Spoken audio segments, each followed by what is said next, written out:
ತಾಯಿಯ ಸ್ಥಾನಕ್ಕೆ ಬಂದು ತಾಯಿಗೆ ಎಚ್ಚರಿಕೆ ಕೊಡೋಷ್ಟು ಸತ್ಯ ನನಗ ಎಲ್ಲೇ ಕಟ್ಟಾಳೆ ಮಾಡೋ ಅಧಿಕಾರ ನಮಗ ನಿಮಗಲ್ಲ. ಕನ್ನಡಿಗರ ಮಾನಭಿಮಾನ ನಿನ್ನಂತ ಕಜ್ಜಿನ ಏನ್ ಗೊತ್ತೈತಿ? ಇದು ಕೆಚ್ಚದೆ ಕಲಿಗಳ ಬೀಡೈತಿ, ಅಂಜಿಕೆ ಎಂಬರಿಯದ ನಾಡೈತಿ, ಕಿತ್ತೂರು ದೇಶಾಭಿಮಾನ ಸ್ವಾಭಿಮಾನದ ಗೂಡೈತಿ. ಇಂಥ ನಡ್ಗ ನೀ ಜೀವ ಭಯ ತೋರಿಸ್ತಿ, ಬದುಕುವ ಆಸೆ ನಿಮಗಿದ್ದಂಗಿಲ್ಲ, ನಿಮ್ಮನ್ನುಳಿಸೋ ಆಸೆ ನನಗೋ ಇಲ್ಲ. ಗುರುದೇವ ಎತ್ತ ತಾಯಿ ಹಿಚ್ಕಾಕ ಮಂಗೇನ್ ಮಕ್ಕಳು ಮಾತು ಕೇಳಿ ಅನ್ಕೊಂಡ್ ಕೂಡ ಚಂಡ ಅಲ್ರಿ. ಕಿತ್ತೂರು ರಾಣಿ ಚೆನ್ನಮ್ಮಳ ಬಂಟ ಅದೀನ್ರಿ.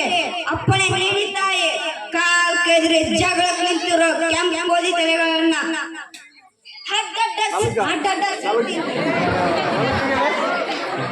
ಈ ಕನ್ನಡ ನೆಲದಾಗ ಹುಟ್ಟಿರೋ ಮಕ್ಕಳು ದೇಶಕ್ಕೋಸ್ಕರ ಸಾಯಕ್ಕೂ ಸಿದ್ಧವಾಗಿರ್ತಾರ್ರಿ. ಜೈ ಹಿಂದ್, ಜೈ ಕರ್ನಾಟಕ.